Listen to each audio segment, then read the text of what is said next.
नमस्कार मित्रों, आज हम बात करेंगे कान की एक सर्जरी के बारे में जिसको हम बोलते हैं टिम्पेनोप्लास्टी। ये एक प्रकार का प्रोसीजर होता है जिसमें हम कान का पर्दा बनाते हैं। तो इस अगर टर्म को हम विभाजित करें, टिम्पेनो मीन्स टिम्पेनिक मेम्ब्रेन, मतलब कान का पर्दा, और प्लास्टी मीन टू रिपेयर।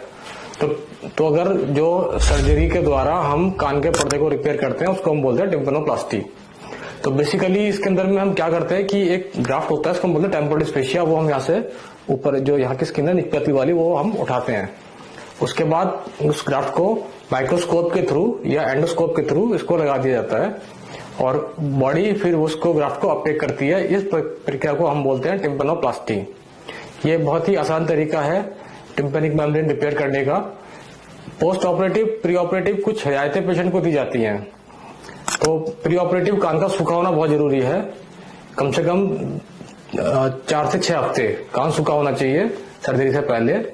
और सर्जरी के बाद पेशेंट को करीब 1 महीना कान में पानी नहीं जाना चाहिए और बहुत हैवी वेट लिफ्टिंग नहीं करनी है।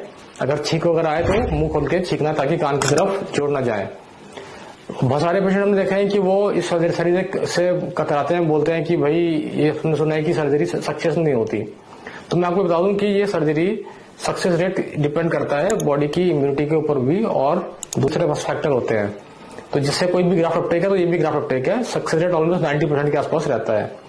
तो इसका दिमाग में ला के इस जो समस्या से हम समाधान बहुत जरूरी है। क्यों? क्योंकि जो पर्दा है वो एक पार्टीशन है बाहर के कान और बीच के कान के अंदर में। अगर ये पार्टीशन किया हुआ है तो बाहर से कान इन्फेक्शन कभी भी बीच वाले कान में पहुंच सकता है।